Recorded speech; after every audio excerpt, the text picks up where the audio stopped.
पुस्तक का स्वाध्याय कर रहे थे और कल की कक्षा तक हमने 79 यानी 79 सिद्धांतों को देख लिया था। 79 7 9 होता है तो बड़ा कंफ्यूजन होता है कि 79 होता है या 89 होता है या 69 होता है। तो 79 है ये। 79 सिद्धांत हमने देख लिए थे। आज 80वें सिद्धांत पर हम बात करेंगे, चर्चा करेंगे। 80वां सिद्धांत है मायावी।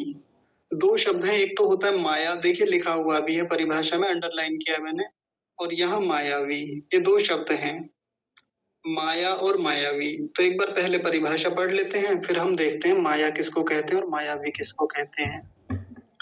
जो छल कपट, स्वार्थ में ही प्रसन्नता, दंभ, अहंकार, शठता आदि दोष हैं, इसको माया कहते हैं।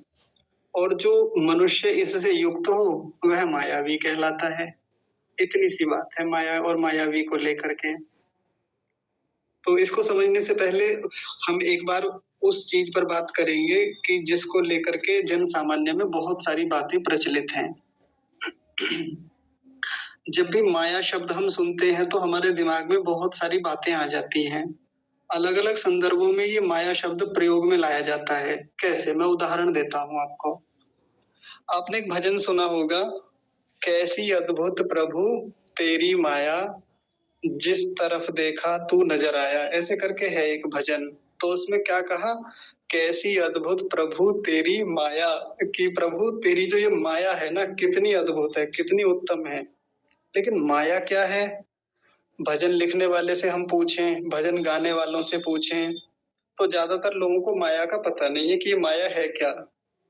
अब माया से सेंस ऐसा निकाला जाता है, जब कुछ लोग अटकलें लगाते हैं, अटकल बच्चू दाव खेलते हैं और कहते हैं कि माया जो मतलब है यहाँ, इसका मतलब है कि परमात्मा की महिमा, उसकी जो सृष्टि है, उसकी जो रचना है, उसको माया कहा यहाँ पे, ये इस प्रकृति को माया कहा। तो एक तो ये माया हो गया। जब हम प्रभु की माया कहते हैं, प्रभु की कोई अच्छी सी कृति देख ली, बढ़िया सी रचनाएं देख ली परमात्मा की, कहीं झरने देख लिए, कहीं सुंदर सुंदर वन फुलवारियां देख ली, अच्छे वनस्पति देख लिए, तो हम क्या कहते हैं, देखो प्रभु की कितनी सुंदर माया है, ऐसा कहते हैं ना, माया। और देखिए माया शब्द कहाँ चलता है, एक माया शब्द चलता है कि घर के नीचे माया दबी हुई है। किसी के घर नीचे मान लीजिए, जैसे पुराने लोग क्या करते थे कि कोई धन है, आभूषण है, उसको एक घड़े में बंद कर दिया और नीचे भूमि में दबा दिया। अब दबाने के बाद में भूल जाते थे उस धन को, उस जो घड़ा होता था। अब वो बहुत दिन बाद निकलता था, तो क्या कहते थे लोग, हमारे बड़े बूढ़े तो आज भी उसको ये शब्द बोलते हैं कि देखो माया निकली है नीचे से, माया दबी हुई है इस घर के नीचे। आप इसे खोद के देखोगे ना तो इसके नीचे आज भी माया है। ऐसा ये शब्द बड़ा प्रचलित है माया को लेके। आज भी चलता है ये, पहले भी चलता था, आज भी चलता है। तो एक माया वो हो गई। और देखिए माया क्या होती है। माया शब्द हमने रामायण में बहुत सुना है।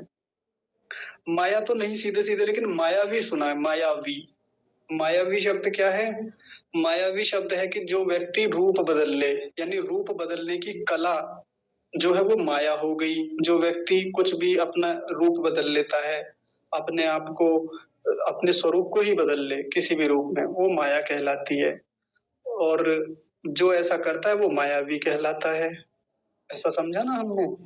और माया और मायावी को थोड़ा और खराब सेंस में इस तरीके से देखा जाता है, जैसा रामायण में या बाकी सीरियल्स में हम देखते हैं कि एक बहुत दुष्ट जैसा व्यक्ति है, दानव जैसा व्यक्ति है, जिसके दांत बाहर निकले हुए हैं, बड़े बड़े बाल हैं, काला कलूटा सा है और अजीब प्रकार के वस्त्र धारण किए हुए हैं।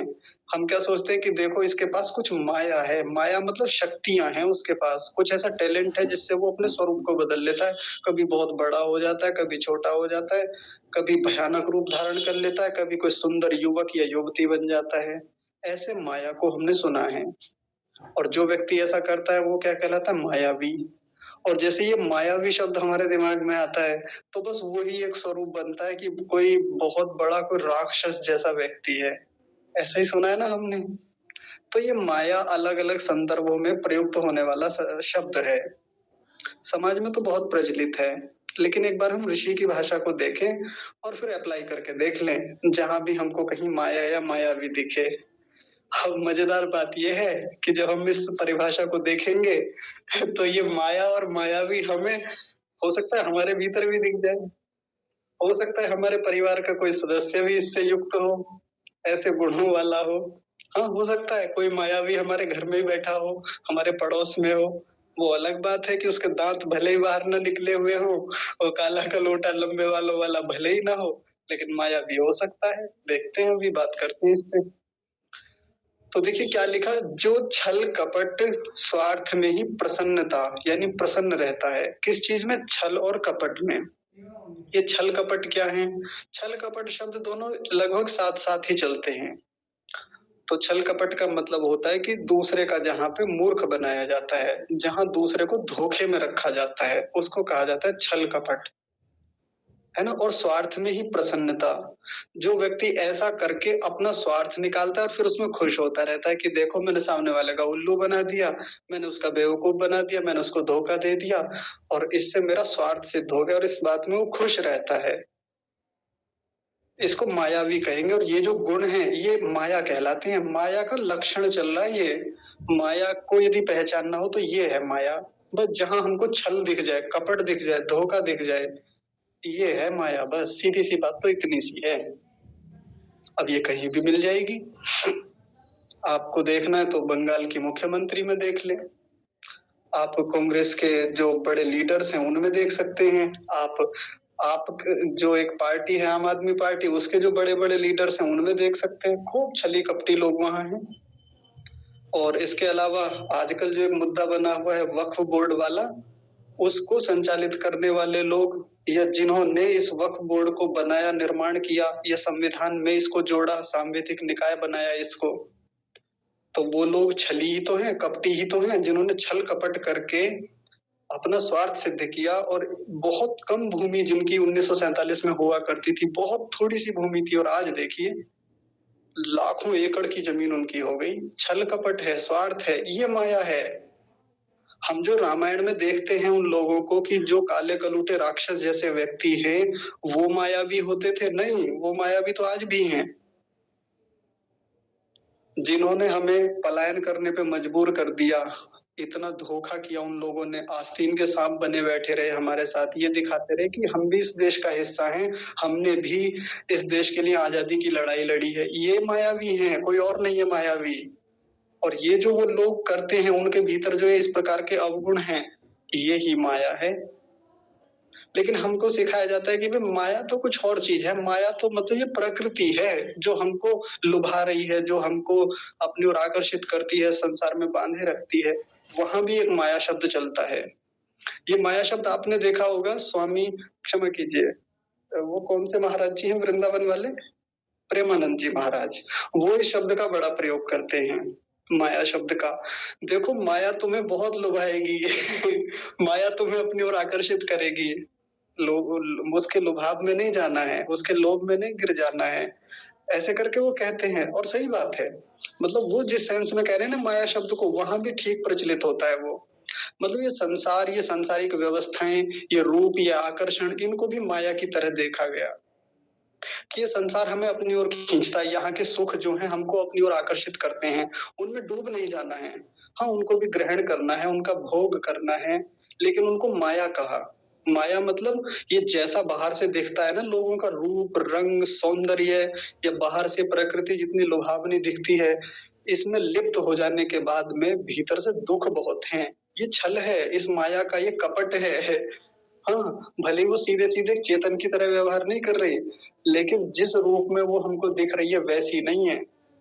जैसा ये सामने वाले का सौंदर्य दिख रहा है ना, वैसा है नहीं उसका, भीतर से कुछ और है उसके शरीर में। ये क्या है? छल है, ये कपट है, ये माया है। इसको संतों ने माया कहा। और आजकल के जो संत हैं, मैं आजकल की बात नहीं कर रहा, जो भी संत हैं, जो सच्चे संत हैं, वो इसको माया के रूप में ही देखते हैं। और सही बात है, बिल्कुल माया ही है ये, बचना चाहिए इससे। और जो ऐसे छल कपट करते हैं, अपने रूप को इस रूप में रखते हैं जैसा उनका रूप है भी नहीं, फिल्टर लगा के, बड़े बृहद-बृहद मेकअप करके अपने स्वरूप को एकदम परिवर्तित करके धोखा ही तो है, छल ही तो है। वो तो बरसात का सीज़न चल रहा है अभी तो वो थोड़ी-सी घूमने निकले, वो पता चल जाता है कि कितना चढ़ा रखा है वो चेहरे पर। हाँ, ये माया है। वो तो पहले तो देखने-दिखाने की जब बात होती है तो फ़ोटो का आदान-प्रदान होता है। बड़ा अच्छा लगता है क्योंकि आजकल तो फ़ोन में ऐसे-ऐसे फ़िल्टर हैं, ऐसी-ऐसी व्यवस्थाएँ हैं कि मेरे जैसे व्यक्ति का भी अच्छा चित्र आ जाता है। अब ऐसे में किसी को चित्र भेज दिया तो सामने वाला व्यक्ति एकदम आकर्षित हो जाता है कि यार बड़ा सुंदर व्यक्ति है, बहुत लुभावना है और हाँ, कर देते हैं तुरंत।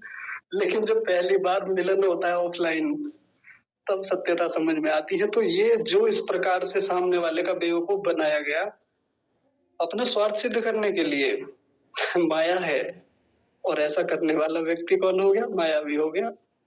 तो देखिए हम मायावी को आप वैसा ना समझो वो काले कलूटे जैसे ताड़का, सुबाहु, मारीच या रावण, कुंभकर्ण वो हमको लगते थे कि यार वो थे मायावी तो। रूप बदल लेते थे, हिरन बन के आ गया था, ऐसा हो जाता था। ये मायावी तो आज भी हैं।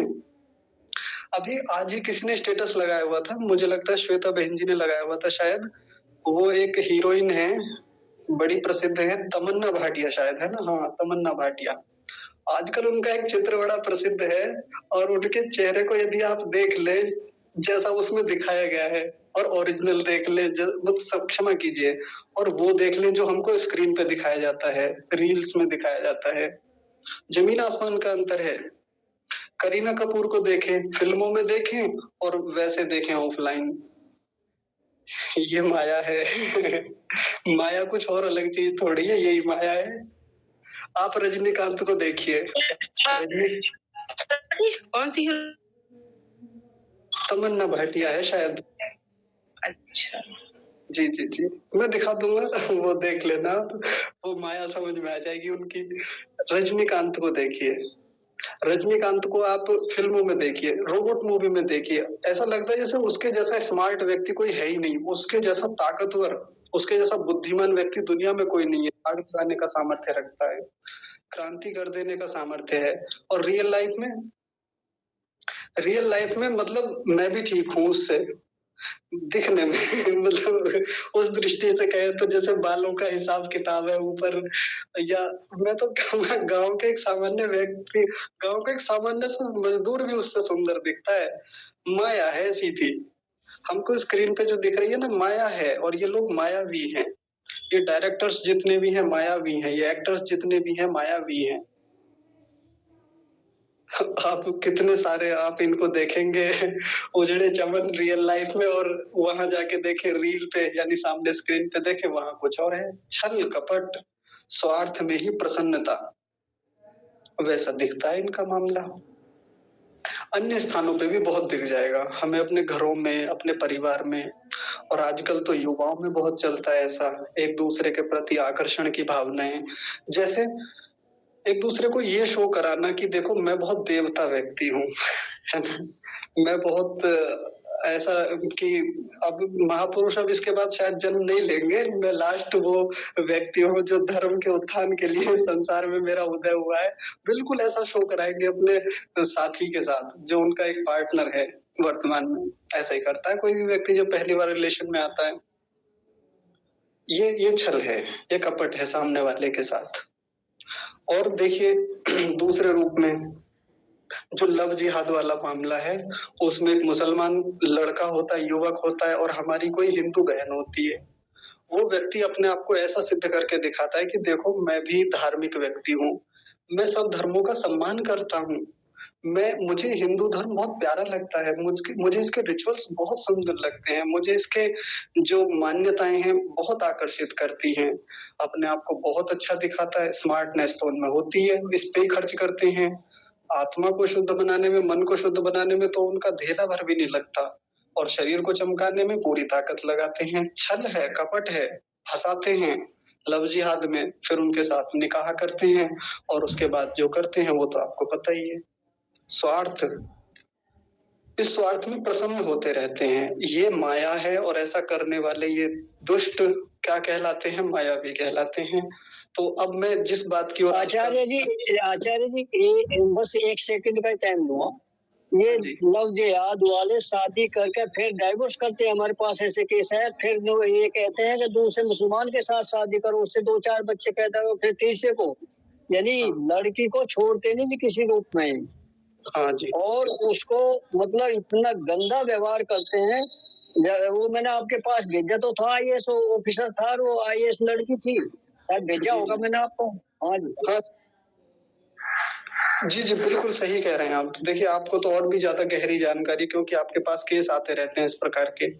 अब जो मैं जिस ओर ऋषि हमारा ध्यान दिलाना चाहते हैं, मैं ध्यान दिलाना चाहता हूँ, बात वो ये है कि माया और मायावी कोई पहले नहीं होते थे प्राचीन काल में। ये शब्द हमें बड़ा प्राचीन जैसा दिखता है या बड़ा रूहानी जैसा, बड़ा अलौकिक शब्द जैसा या शास्त्रीय शब्द जैसा दिखता है।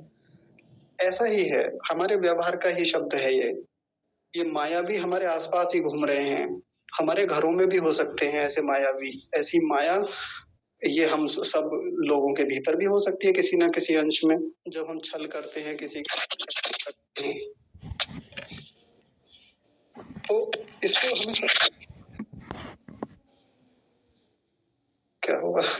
हाँ, तो देखिए आगे और देख लेते हैं। एक है दंभ। दंभ शब्द दिख रहा है ना इसमें? दंभ का मतलब क्या होता है? जैसे आपने सुना होगा कि देखो ये जो सामने वाला व्यक्ति है, अरे बड़े ऊँचे-ऊँचे दंभ भरता है, बड़ी छोटे-छोटे दंभ भरता है, मतलब बड़ी बातें करना। जितनी योग्यता है भी नहीं, जितना खुद का सामर्थ्य है भी नहीं, उससे आगे की बातें, अतिशयोक्ति में बातें करना कि आग लगा दूँगा, दुनिया पलट दूँगा, ऐसे कर दूँगा, प्रधानमंत्री बन जाऊँगा, सिकंदर बन जाऊँगा, ऐसे कर लूँगा, दुनिया जीत लूँगा। ये दंभी लोग हैं। ये भी माया है, ये भी माया का ही एक हिस्सा है, ये जो इस प्रकार के दंभ भरना है। और ऐसा दंभ भरने वाला जो व्यक्ति होता है, वो क्या है? वो मायावी है, ऐसे भी समझ सकते हैं। अगला देखिए इसमें बताया अहंकार। अहंकार ये बड़ा खतरनाक है। कोई योग्यता थोड़ी-सी आ जाए, दंभ में तो ये होता है कि व्यक्ति के पास उतनी योग्यता होती नहीं, उतना सामर्थ्य होता नहीं चीज़ों का, लेकिन बातें बहुत बड़ी हैं। ऐसे दिखाता है अपने आप को जैसे बहुत महान है। अहंकारी व्यक्ति जो होता है उसके पास होता है कुछ ना कुछ और उसके आधार पे अपने आप को ये मान लेता है कि हाँ, मैं ही सब कुछ हूँ, मैं ही इसमें श्रेष्ठ हूँ।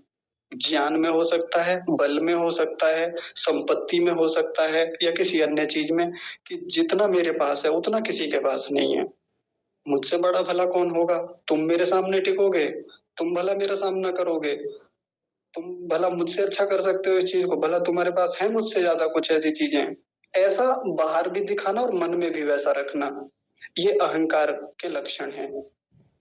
और ऐसा जो अहंकार है, किसी के भीतर अहंकार दिखे, ये भी माया है। ऐसे खूब इतिहास में प्रमाण मिल जाएँगे और वर्तमान में ये गुण, ये जो अहंकार नाम का गुण है, ये भी खूब लोगों में मिल जाएगा। लेकिन एक बड़ी गहरी बात है, जो एक बार बहुत पहले मैंने कही थी, ये अहंकार नाम का जो गुण होता है ना, ये होता है और दिखता नहीं है। जैसे हमारा अलजेब्रा होता है ना, उसमें बहुत सारी चीज़ें होती हैं लेकिन दिखती नहीं है। जैसे x की पावर यदि कुछ भी ना हो, तो 1 पावर होती है। उसकी उसकी जो घात होती है 1 मानी जाती है, होती है लेकिन दिखती नहीं है। अहंकार भी वैसा ही होता है व्यक्ति के भीतर और दिखता नहीं है। अगर दिख जाए अहंकार तो फिर किस बात का अहंकार? अहंकार होता ही तब है जब व्यक्ति के पास अज्ञानता हो या अविद्या हो। तो ये जो अविद्या से होने वाला जो अहंकार है, ये भी माया का ही एक लक्षण है और इससे युक्त जो व्यक्ति होता है, वो मायावी कहलाता है। जैसे अब इसमें सामने वाला बड़े अच्छे से पकड़ लेता है, सामने वाला किसी के अहंकार को। जैसे मान लीजिए मैं ही हूँ। मैं एक उदाहरण अपने ऊपर लेके बताता हूँ। जैसे हमारी कक्षा चलती है। अब कक्षा में सब लोग अंत में कक्षा के बाद प्रशंसा करते हैं, जी आप तो बहुत बढ़िया पढ़ाते हैं, बहुत आनंद आ जाता है आपको पढ़ कर के, तो हम तो और भी कक्षाओं में गए थे, हम तो ब्रह्मांड में कई जगह घूम आए, कई लोकों में कक्षाएँ कराए, लेकिन आपकी जितनी अच्छी कक्षा तो कहीं नहीं है, आप सबसे बढ़िया पढ़ाते हैं। अब ये जब प्रतिदिन होने लगे, तो मेरे मन में ये आने लगेगा कि भई हो सकता है कि मतलब मैं सच में बहुत बढ़िया पढ़ाता हूँ, मैं सबसे अच्छा बोलता हूँ। अब मुझे कोई व्यक्ति मिला, मैं किसी और की कक्षा में जुड़ा। अब वहाँ देखा उस व्यक्ति के पढ़ाने का तरीका कुछ और था और मैं सोचने लगा, क्या ही लोग हैं, क्या ही पढ़ा रहे हैं, किसी को पढ़ाना ही नहीं आता। एक बार हमारी कक्षा में आके देखो, हम बताएंगे कैसे पढ़ाया जाता है। अहंकार है, दिखता नहीं है, पता भी नहीं चलता व्यक्ति को, सामने वाला बोध कराता है। या जो बहुत जागरूक व्यक्ति है, जो बहुत इस मामले में आत्मावलोकन करता रहता है, वो पकड़ पाता है इस अहंकार को। और ये व्यक्ति के पतन का एक बहुत बड़ा अवगुण होता है, बहुत बड़ा अवगुण है। बड़े बड़े लोगों को जिन्होंने ऊंची स्थितियां प्राप्त कर ली है ना, उनको भी गिराने का सामर्थ्य ये अहंकार रखता है। तो तुम हमें सिखाओगे, तुम भला है तुम्हारी कुछ औकात हमारे सामने, है ना? ये व्यक्ति कई बार बाहर से भी कहता है, वाणी से भी कह देता है, कई बार मन में सोचता रहता है, अरे उसकी कुछ है औकात है हमारे सामने, भला कुछ बराबरी कर पाएगा हमारी। तो इस प्रकार की जो चीजें हैं ये अहंकार से युक्त हैं। और मैं तो सभी से हमेशा कहता हूँ कि कुछ भी जीवन में अवलोकन हो पाए या ना हो पाए, आत्मा अवलोकन के रूप में, जिसने अपने अहंकार का इसका अवलोकन करना शुरू कर दिया, तो वो व्यक्ति ठीक-ठीक चलता रहेगा सही मार्ग पे, ये माया उसको परेशान नहीं करेगी। वो व्यक्ति कम से कम माया भी नहीं हो सकता। इस पे ध्यान रखना चाहिए। और मैं तो कहता हूँ हमेशा, जैसे मान लीजिए मैं भी हूँ और मेरे भीतर ये अवगुण आने लगे और मैं खुद अपना अवलोकन करूँ, मुझे अपना ये अवगुण पकड़ में ना आए। किसी को आता है, मान लीजिए कोई मुझे बोध करा दे कि भाई साहब अहंकार है आपके भीतर इस चीज को लेकर के, मुझे स्वीकार करना चाहिए, मुझको पहले सुन लेना चाहिए। जब व्यक्ति सामने वाले को सुनने को ही तैयार ना हो, ये भी अहंकार का ही लक्षण है। मुझे कोई बोध कराने आया कि आपके भीतर अहंकार है जी, देखिए। अच्छा तुम सिखाओगे हमें? अरे कहीं भी तो नहीं है। कहाँ है? इसको अहंकार कहेंगे? ये तो अहंकार नहीं है। व्यक्ति सुनना ही नहीं चाहता। तो ये ना सुनने वाली जो प्रवृत्ति भी है ना, ये भी अहंकार का ही लक्षण है, जो सुनना ही नहीं चाहता। अरे सुन तो लीजिए एक बार कम से कम, है या नहीं है वो तो बाद की बात है। वो तो चिंतन मनन की बात है, उसको बाद में देखेंगे। तो ये अहंकार माया है और इस अहंकार से युक्त जो व्यक्ति है उसको मायावी कहेंगे। आगे देखिए एक और लक्षण बताया, शठता आदि दोष हैं। शठता, शठ किसको कहते हैं? आपने शठ शब्द सुना होगा, एक बड़ी प्रसिद्ध उक्ति कही जाती है, शठे शाठ्यम समाचरेत। शठे शाठ्यम समाचरेत का मतलब क्या होता है? दुष्ट के साथ दुष्टता जैसा ही व्यवहार करना चाहिए। हाँ, ऐसा कहा जाता है, मित्र के साथ मित्रता जैसा और दुष्ट के साथ दुष्टता जैसा।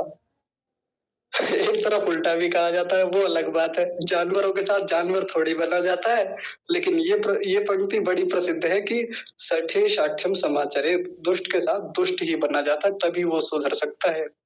अब दुष्ट के सामने हम विनम्र होने लगे तो वो कैसे सुधरेगा? तो शठता यानी ये जो शठ है, शठ तो कहेंगे ऐसे दुष्ट व्यक्ति को, शठता कहेंगे दुष्टता को।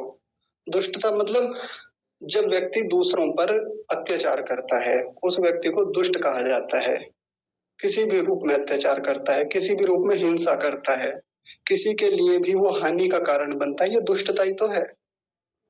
इसको शठ कहा जाता है और ऐसे गुण को शठता कहा जाएगा। ये जो दूसरों को हानि पहुंचाना है, दूसरों को नुकसान देना है, हिंसा करना है, मारना पीटना है, किसी भी रूप में हो सकती है ये, छोटे रूप में भी, बड़े रूप में भी, और ये हमारे भीतर भी हो सकती है। यदि छोटे अंशों में है हमारे भीतर ये माया, इसको भी जांच लेना चाहिए, एक बार देख लेना चाहिए। ऐसा नहीं है कि भाई जानवरों को काट देना ही दुष्टता है, शठता है। हम सामान्य रूप से घर पे अपने किसी सदस्य को दुखी कर रहे हैं, परेशान कर रहे हैं, ये भी शठता है, ये भी दुष्टता है। भले उतने बड़े लेवल की नहीं है, छोटे लेवल पे है, लेकिन है तो। अवलोकन की बात है सारी। कहने को जब माया और मायावी शब्द समझा दिया, कहीं रामायण आदि सीरियल में देख लिया या कहीं प्रेमानंद जी जैसे संतों का हमने प्रवचन सुन लिया, तो हमने सोचा अरे इसमें इसमें क्या विचारना, हम तो माया से परे हैं, हमको कहाँ माया छू पाएगी। यही लगता है ना, क्योंकि हम थोड़े धार्मिक प्रवृत्ति के लोग हैं, हम सत्संगी टाइप के लोग हैं, हम सनातनी लोग हैं, तो हमको ये लगता है कि अरे हमको भला माया कहाँ छू पाएगी। लेकिन ये माया देखिए, अहंकार नाम की ये शठता जो है, दंभ जो है, स्वार्थ करके प्रसन्न रहना, छल कपट करना, भले ही बड़े अंशों में ना हो लेकिन छोटे अंशों में ये दुर्गुण हमारे भीतर हो सकते हैं, देखते रहना चाहिए। मैं ये नहीं कह रहा कि किसी के भीतर हो ही, हो सकता है किसी के भीतर ना हो बिल्कुल भी, लेकिन आगे ना आए भविष्य में, ये माया हमारे भीतर प्रवेश ना करे, इसके लिए प्रयास करना चाहिए। तो जो माया हमने सुनी है कि जमीन के नीचे माया दबी हुई है या जो माया का अलग स्वरूप चलता है कि ये संसार ही माया है, या और भी जो भी माया जिस भी रूप में चलती है, हे प्रभु तेरी अद्भुत माया महिमा, तो वो माया के जो कंसेप्ट है उनको अलग हटा के यदि हम केवल इस परिभाषा पे टिके रहें, इस पर चिंतन मनन करते रहें, तो ये माया और मायावी हमको समझ में आएंगे और फिर हम अपने व्यवहार में इनको लाने से बचेंगे। ठीक है जी, तो ये 80वीं परिभाषा जो है पूरी हो गई है। एक और देखते हैं 81 नंबर पे जो है आप्त शब्द है, आप्त। जैसे प्राप्त शब्द होता है ना, तो उसी में से निकला हुआ शब्द है आप्त। पहले परिभाषा पढ़ते हैं और फिर देखते हैं क्या है ये। बहुत शब्द प्रचलित है, ये आर्य समाज में बहुत प्रसिद्ध है। क्या लिखा हुआ है?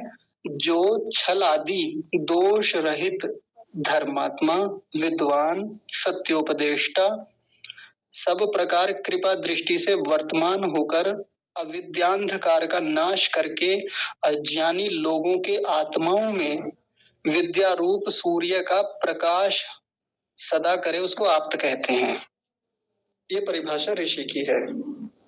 हमने बहुत स्थानों पे आप्त शब्द सुना है और मुझे नहीं लगता कि ऋषि दयानंद के या एक दो ऋषियों के अलावा बाकी कहीं और भी हमें वर्णन इसका मिलता हो। जैसे मैं कुछ उदाहरण देता हूँ। एक तो आप लोगों ने एकादश समोल्लास में पढ़ा होगा, सत्यार्थ प्रकाश का जो 11वां समोल्लास है, उसमें आप्त शब्द आता है। किसके लिए?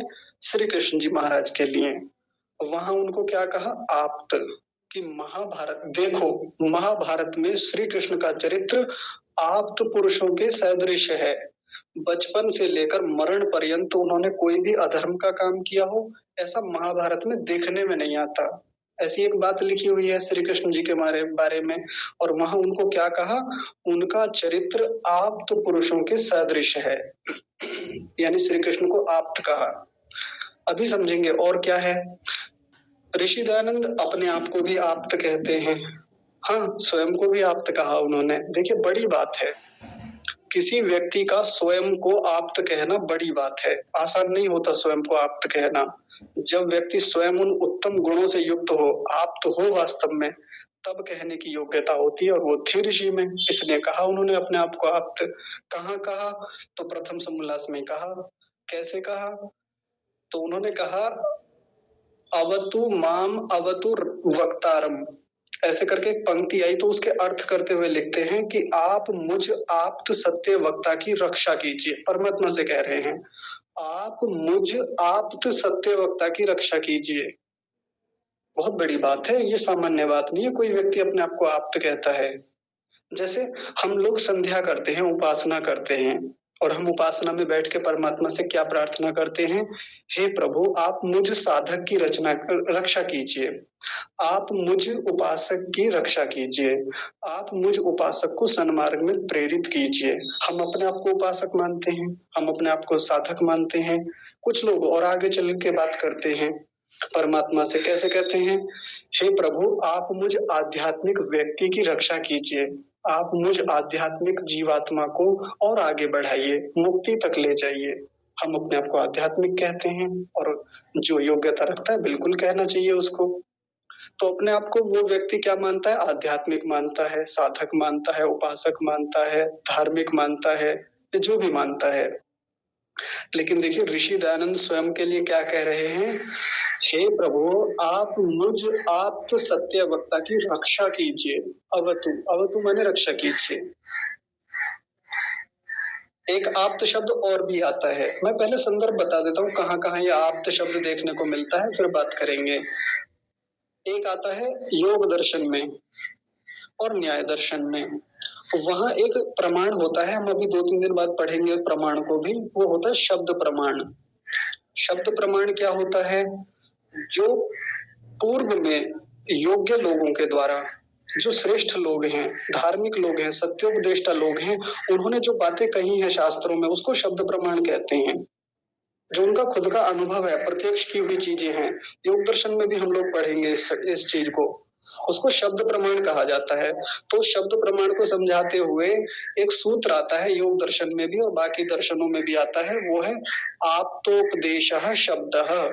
ये एक सूत्र है, दर्शन का सूत्र है आप्तोपदेशः शब्दः। आप्तों के उपदेश को ही शब्द प्रमाण कहा जाता है। जैसे महर्षि पतंजलि आप्त पुरुष थे, तो उनका जो उपदेश है योग दर्शन, इसको हम शब्द प्रमाण कहेंगे। तो आप्त शब्द वहां भी आता है और भी छोटे अलग अलग स्थानों पे आप्त शब्द आता रहता है। तो आइए अब एक बार आप्त को विस्तार से देख लेते हैं, किसको कहते हैं आप्त। तो क्या कहा? जो छल आदि दोष रहित। छल आदि दोष रहित। अब ये छल शब्द हमने ऊपर भी देखा था अभी मायावी में। सीधी सी बात हो गई, ये आप्त व्यक्ति जो होता है ना, ये मायावी का उल्टा होता है एकदम। यदि कोई व्यक्ति आप्त है तो उसके भीतर माया नहीं मिलेगी। माया मतलब छल नहीं होगा उसके भीतर, वो छल नहीं करेगा किसी के साथ। तो क्या हो गया पहला लक्षण? छल नहीं होगा, मतलब वो किसी के साथ धोखा नहीं करेगा, धोखाधड़ी वाली बात नहीं करेगा, किसी के साथ हेरा फेरी, घुमाव, झूठ का बर्ताव, इस प्रकार की कोई चीज नहीं करेगा जैसा मायावी लोग करते हैं। तो ये हो गया आप्त का पहला लक्षण, ये व्यक्ति शुद्ध चरित्र वाला होगा। अगला देखिए क्या है? धर्मात्मा। धर्मात्मा शब्द पीछे कई बार देखा हमने। धर्मात्मा का मतलब एक ऐसी आत्मा, एक ऐसा व्यक्ति जो धर्म ही पर चलता है, धर्म को धारण करता है, यानी वेद की आज्ञाओं में चलता है, ईश्वर की बात मानता है, उसको धर्मात्मा कहेंगे। तो आप्त होने का दूसरा लक्षण हो गया कि वो वेद की आज्ञाओं में चलने वाला हो। यदि वो वेद की आज्ञाओं में नहीं चलता तो फिर वो आप्त नहीं है, फिर वो मायावी हो सकता है या सामान्य मनुष्य हो सकता है, कुछ भी हो सकता है, आप्त नहीं हो सकता। आगे देखिए, धर्मात्मा के बाद विद्वान बताया। तो विद्वान का मतलब विद्या से युक्त हो, पढ़ा लिखा हो, ऐसे ही मूर्ख ना हो। आपका ये एक बड़ा लक्षण है, विद्या से युक्त हो, ज्ञान से युक्त हो, उसके भीतर विवेक हो, सत्य और असत्य को जानने वाला हो। अगला देखिए सत्योपदेष्टा, ये एक बहुत बड़ा लक्षण है और मुख्य रूप से तो इसी को इसके साथ जोड़ के देखा जाता है। आप्त का सबसे प्रमुख लक्षण तो यही है। क्या है? सत्योपदेष्टा। सत्य का उपदेश करने वाला होता है ये व्यक्ति। जब भी किसी से बात करेगा, जब भी किसी को समझाएगा, जब भी किसी को पढ़ाएगा, जब भी किसी को उपदेश करेगा, जब भी किसी को प्रवचन करेगा, सत्य ही बोलेगा। सत्य ही बोलूं, सत्य ही मानूं, ऐसा ऋषि लिखते हैं वहां पे उसी प्रथम सम्मलास में ही। आप मुझ पर कृपा कीजिए कि मैं सत्य ही बोलूं, सत्य ही लिखूं, सत्य ही मानूं।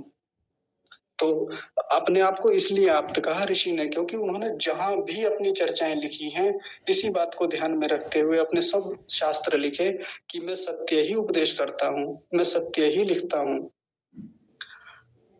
कोई आचार्य हो सकता है, कोई अध्यापक हो सकता है, कोई पुरोहित हो सकता है, कोई भी व्यक्ति जो उपदेश कर रहा है, जो किसी को पढ़ा रहा है, अपने प्रत्येक वचन को बोलने से पहले वो विचार करता है कि मैं जो बोलने जा रहा हूँ, जो मैं प्रवचन या उपदेश कर रहा हूँ, उसमें कोई असत्यता तो नहीं है, वो झूठी बात तो नहीं है कि कहीं मेरी वजह से, मेरे कारण से सामने वाले को गलत बात पहुंच जाए या वो मुझसे गलत शिक्षा ले ले, झूठी बात पहुंचे।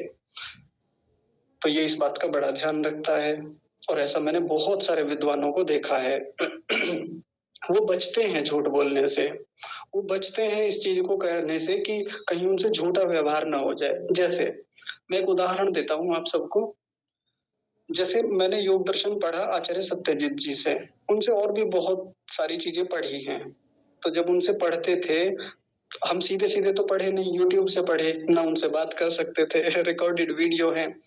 तो वहां जैसे नीचे बैठे हुए लोग जब उनसे प्रश्न करते थे, कोई प्रश्न कर लिया ऐसे ही, अब जैसे प्रश्न किया तो आचार्य जी को मान लीजिए उस प्रश्न का उत्तर पता नहीं है, तो एक तो होता है कि व्यक्ति भिड़ाता है, सामने वाले को बस जैसे तैसे कि संतुष्ट करना है, करना तो है तो करना है।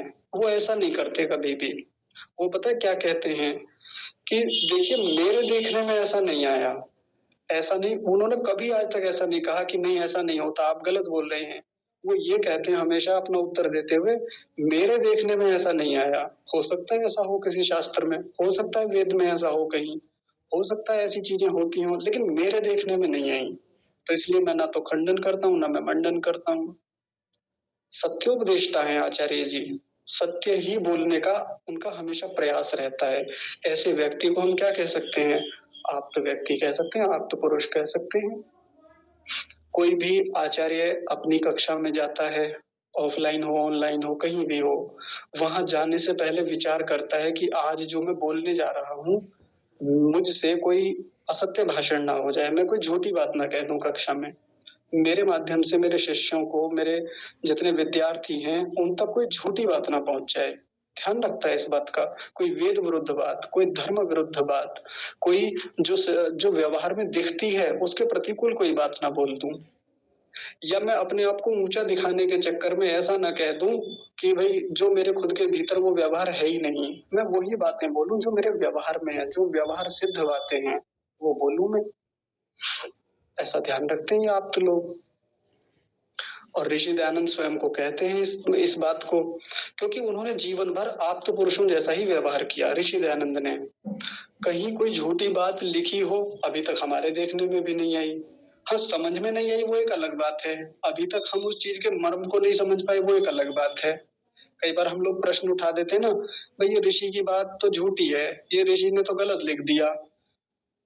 हो सकता है अभी हमको समझ में ना आई हो सकता है अभी हम उस लेवल पे ना हो कि हम ऋषि की बात को पकड़ पा रहे हैं, उसके पीछे के मर्म को देख पा रहे हो। बहुत सारी चीजें मिल जाएंगी ऐसी सत्यार्थ प्रकाश में ही।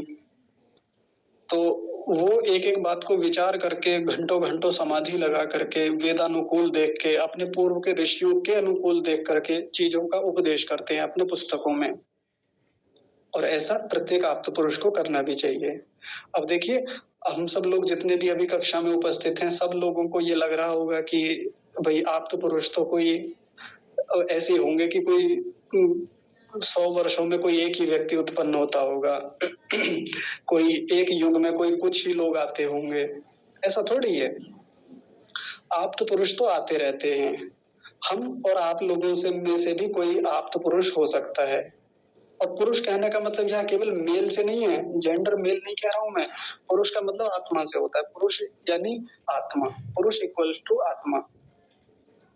हाँ, तो हम में से कोई भी आप्त हो सकता है और नहीं है। मान लीजिए ये सारे लक्षण हम पे नहीं घट रहे हैं आप्त वाले, तो क्यों ना हम बनने का प्रयास करें, क्यों ना हम इन सब गुणों को धारण करें जिससे कि हम भी आप्त बने, क्योंकि बनना तो है, इसके बने बिना तो काम चलेगा भी नहीं। यदि हमें उस ऊंचे लक्ष्य की ओर जाना है जहां हमको पहुंचना है, जो हमारा परम लक्ष्य है, जहां जाके हमारे जीवन का पूर्ण होना है, जहां जाके हमारी जिस लिए हम यहाँ हैं वो लक्ष्य सिद्ध होना है, तो उसके लिए तो हमें आप्त होना ही होगा। अब आगे देखिए, इसमें और देख लेते हैं, आगे कुछ और बात लिख रही है। सब प्रकार कृपा दृष्टि से वर्तमान होकर, सब प्रकार कृपा दृष्टि, वो जिस भी व्यक्ति के साथ व्यवहार करता है कृपा दृष्टि से, कृपा मतलब सामने वाले का जिसमें उपकार हो, ऐसी कृपा दृष्टि रखता है। कृपा शब्द में उपकार छिपा हुआ रहता है, कृपा हो, अनुकंपा हो, होता है ना, हे प्रभु आपकी बड़ी कृपा है, आपकी बड़ी अनुकंपा है। तो इसमें क्या है, प्रभु का उपकार है हमारे ऊपर। तो ये जो आप्त पुरुष होता है ना, ये क्या करता है, सब प्रकार कृपा दृष्टि रखता है। ये चाहता है कि जिन भी लोगों को मैं पढ़ाऊं, जिन भी लोगों के पास जाऊं, जिन भी लोगों से व्यवहार करूं, उन पर क्या करूं, कृपा, उन पर कल्याण करूं। भले ही सामने वाला लोग दुष्ट है, भले ही सामने वाला व्यक्ति कितना भी सज्जन है, सबका उपकार चाहता है, दुष्टों का भी वो उपकार चाहता है, कृपा रखता है उनपे, ये भी सही मार्ग पे आ जाए, सन्मार्ग पे आ जाए, ऐसी इसकी कृपा दृष्टि रहती है। सामान्य नहीं होता है आप्त व्यक्ति। अब हम टटोलते रहेंगे अपने आप को भी, और जो जैसे श्री कृष्ण का उदाहरण लिया, श्री राम का उदाहरण लिया, ऋषि दयानंद का लिया, ये बाकी लोगों के लिए रहे, उनको भी हम देखते रहेंगे। आगे लिखा हुआ है, अविद्यांधकार का नाश करके, अविद्यांधकार का मतलब क्या है? हमारे जो भीतर अविद्या है, अविद्या मतलब उल्टा ज्ञान है चीजों को लेकर के। जो वस्तु जैसी है उसको वैसा नहीं जानते हम, और ऐसी असंख्य चीजें हैं हमारे भीतर, बहुत अविद्या भरी हुई है। तो अविद्या अंधकार का नाश करता है ये। अब ऐसा कोई सामने आके करता है ऐसा तो नहीं है कि कोई व्यक्ति सामने से आएगा, हमारे ऊपर हाथ रखेगा और हमारी अविद्या दूर हो जाएगी। ऐसा तो आप्त पुरुष कोई नहीं करता। हम सोचे कि कोई महापुरुष आएंगे, कोई आप्त पुरुष आएंगे और आके हमारे सिर पे हाथ रखेंगे, या हमको कोई और दवाई दे देंगे, कोई औषधि दे देंगे, कुछ खिला देंगे, या हमारी ओर बस देख लें, बस एक बार, है ना, वो बस एक बार हमारी ओर कृपा दृष्टि करते हैं, देख लें, तो उससे हमारा अविद्या अंधकार दूर हो जाएगा। ऐसे नहीं होता। कैसे होता है? तो हमारे घर आके वो हमें उपदेश करता है, हमें बताता है कि देखो ये वस्तु ऐसी नहीं ऐसी है, आपने गलत मानी हुई है इस चीज को। सत्य तो ये है, अविद्या तो आपकी ये है, ये वाली विद्या है। सत्य और असत्य का भेद करा के दिखाता है हमको। इसके अलावा, इसके अतिरिक्त देखें, जो आप्त पुरुष हैं उन्होंने अपने ग्रंथों में सत्य बातें लिखी हैं। उन सत्य बातों को लिख करके वो हमारी अविद्या को दूर करते हैं। कितनी ही बातें हमको नहीं पता थी मन के बारे में, लेकिन हमने योग शास्त्र पढ़ा, हमने सांख्य शास्त्र पढ़ा, इसके अलावा हमने बहुत सारे वेद मंत्र पढ़े, इसके अलावा और भी अन्य शास्त्रों में हमने मन को जाना। नहीं जान पाते यदि वो लोग नहीं लिखते तो। वो अपने उपदेश से हम सबका जो भीतर अविद्या भरी हुई है उसका नाश करता है वो व्यक्ति। तो जिन पतंजलि ऋषि ने, जिन व्यास ऋषि ने, या जिन कपिल ऋषि ने, या जिन महर्षि दयानंद जैसे ऋषियों ने अपने उपदेशों से हमारे हृदय के भीतर जो उपस्थित अविद्या है उसका नाश किया, ये आप्त पुरुष हैं। इनका लक्षण है ये। तो ऐसा नहीं कि वो सीधा सीधा आके बोलेगा हमारे सामने। उसने जो बातें कह रखी हैं, भले किसी ऑडियो फॉर्मेट में हो, किसी वीडियो फॉर्मेट में हो, किसी बुक में हार्डवेयर के रूप में हो, किसी भी रूप में हो सकती है। आज की भाषा में बात करें तो सामने आके प्रवचन कर सकता है, लेकिन वो अपने उपदेशों से, अपनी बातों से क्या करता है? अविद्या अंधकार को दूर करता है। अविद्या नाम का जो अंधकार भीतर भरा हुआ है। और क्या करता है? देखिए, सबसे अंत में एक बात और बची है। अज्ञानी लोगों के आत्माओं में विद्या रूप सूर्य का प्रकाश सदा करे। एक तो पहले तो अंधकार को दूर करता है वो वहां से, फिर उसके बाद क्या करता है? फिर भीतर विद्या भरता है वो, हमारे विद्या देता है, सत्य सत्य ज्ञान हमको देता है। दिया देते नहीं है क्या? कोई आचार्य घर पे आए, कोई ऐसे आप्त व्यक्ति हमारे घर पे आए, हमको उपदेश दे के गए, बहुत सारी बातें सिखा के गए। ये क्या किया? विद्या भरी हमारे हृदय के भीतर, हमारे मन में। हृदय का मतलब मन में।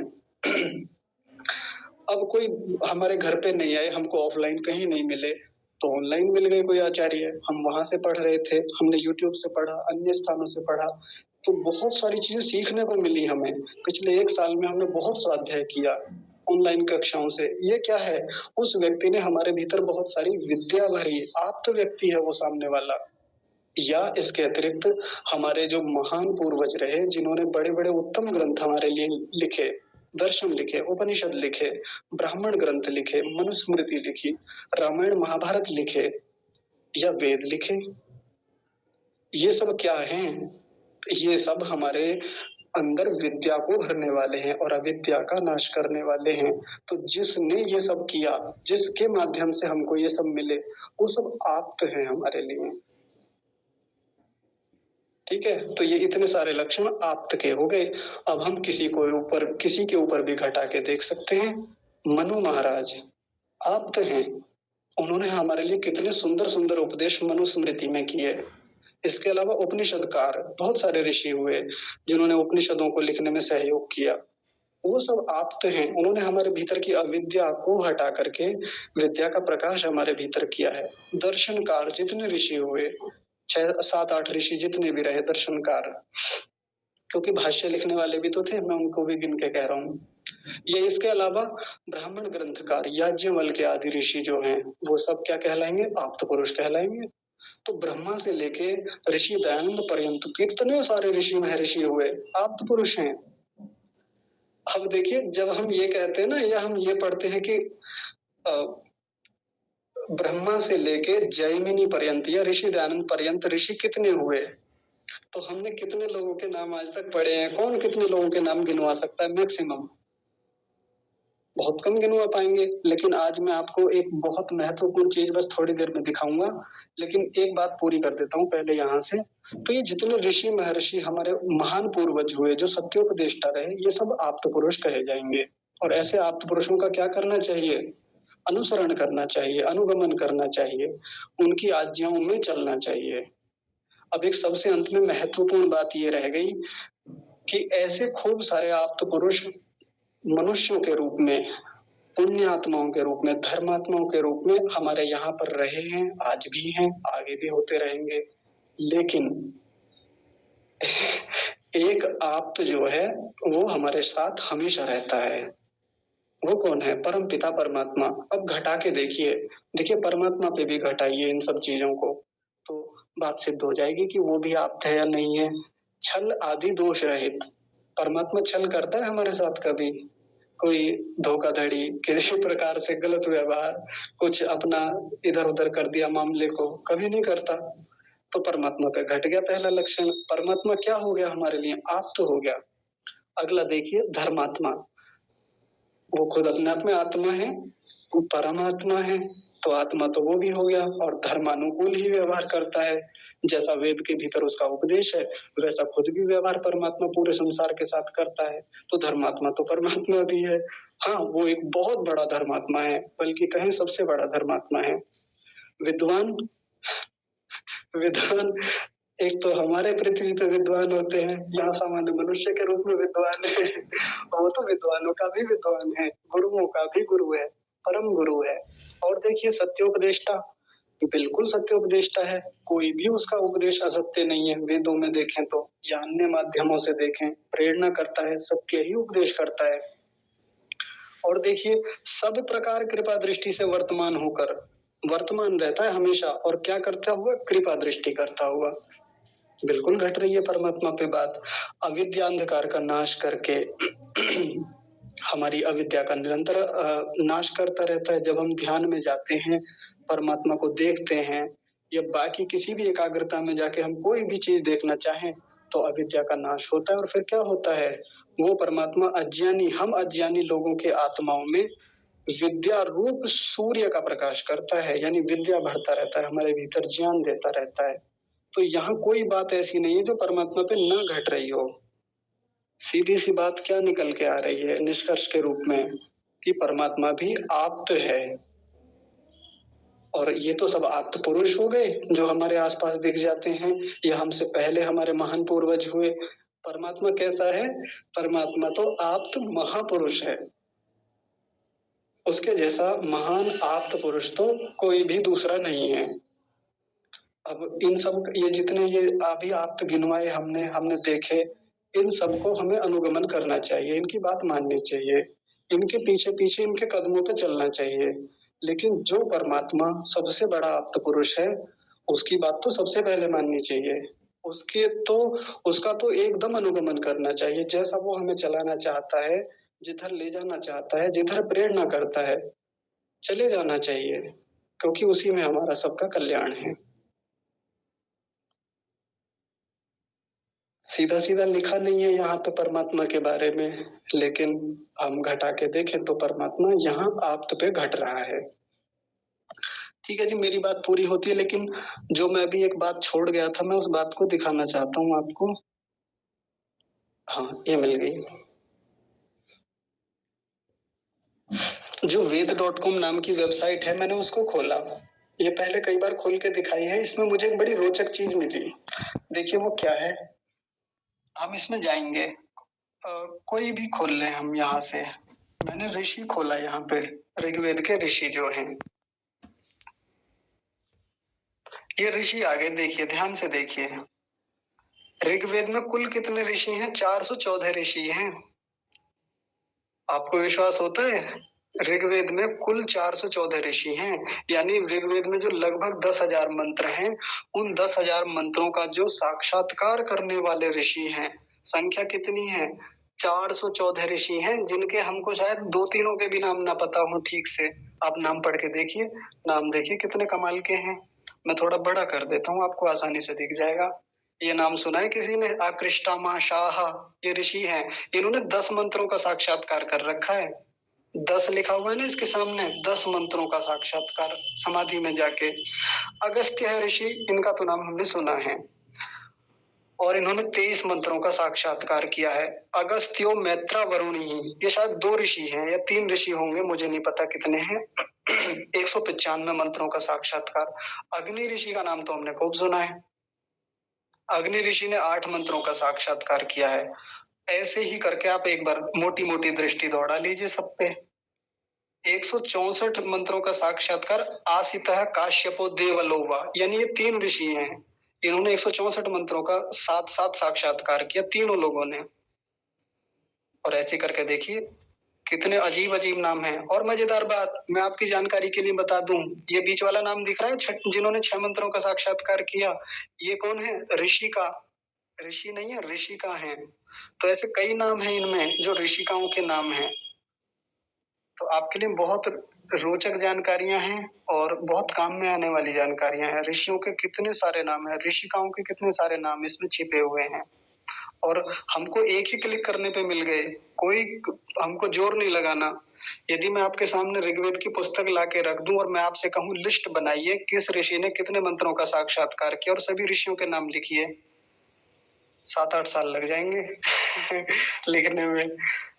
मतलब मैं थोड़ा अतिशयोक्ति कर गया, कई साल लग जाएंगे कुल मिला के लिखने में हमको। देख लीजिए। आज हमारी बेटी जी नमस्ते, ये सारे के सारे ऋग्वेद में आते हैं सारे ऋषि? हाँ जी, हाँ जी, और ये तो एक वेद की बात है। अब देखिए मैं थोड़ा सा और दिखा देता हूँ एक बार। यजुर्वेद के खुलेंगे क्या? नहीं, उसके लिए यजुर्वेद में जाना पड़ेगा। यजुर्वेद में गए, उसके ऋषि हमने खोले। देखिए 191 ऋषि, 191 ऋषि यजुर्वेद में हैं। अग्नि ऋषि अभी देखे थे थोड़ी देर पहले। आंगिरस ऋषि, इनका नाम भी हमने खूब सुना है। आदित्य ऋषि का नाम भी हमने खूब सुना है। इंद्र का भी नाम सुना है। इंद्र, अग्नि, ये रहे। तो बड़े बड़े अजीब नाम हैं इनके। अजीब नाम इसलिए लग रहे हैं क्योंकि पहली बार दिखने में आ रहे हैं। देख ली इतनी शानदार चीज है। जमदग्नि का नाम हमने खूब सुना है। गौतम ऋषि का नाम सुना है। गर्ग ऋषि का भी सुना है हमने। तो ये रहे, सब मिलेंगे। देवतात ऋषि, ये मैंने सुना है अलग से। तो खूब सारे हैं। ध्रुव ऋषि, ध्रुव नाम के एक ऋषि हुए हैं याद भी कर सकते हैं आप। हाँ, ये नाम मैंने खूब सुना है। परमेष्ठी ऋषि, कई सारे मंत्रों का इन्होंने साक्षात्कार किया है। परमेष्ठी। तो ऐसे आप देख सकते हैं इनको।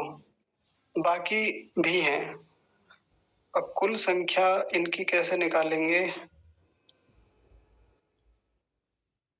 बस तनिक रुक जाइए।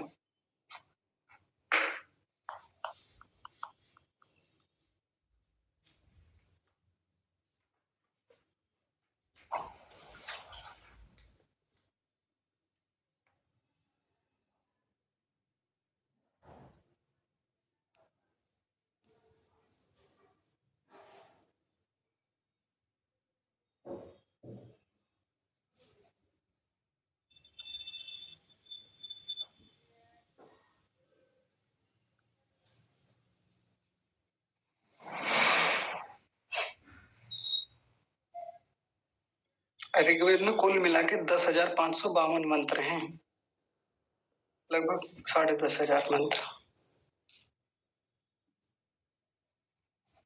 अभी मुझे समझ में नहीं आ रहा कि वो ऋषि निकालेंगे कैसे। कोई बात नहीं, वो तो आपको पता चल ही गए कि कितने कितने सारे ऋषि हैं। ठीक है, तो आज की जानकारी को तो हम यहीं रोकते हैं।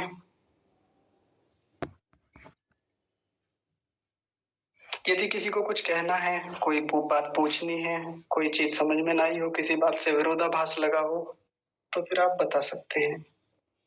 गीता माता जी, आप कुछ कह रहे हैं? आपका हाथ खड़ा हुआ है काफी देर से।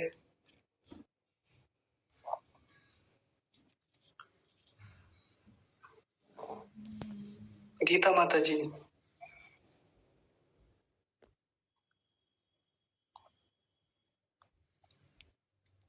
मेरी आवाज तो आ रही है सभी लोगों को? हाँ जी, हाँ जी, आचार्य जी आ रही है। हाँ, वो फिर मुझे एक कहावत याद आने लगती है ना जब कोई नहीं बोलता तो। चलिए और ठीक है। चाची सो गई होंगी, नींद आ गया होगा इसीलिए नहीं सुनाई पड़ रहा। अच्छा नहीं, मैं तो सब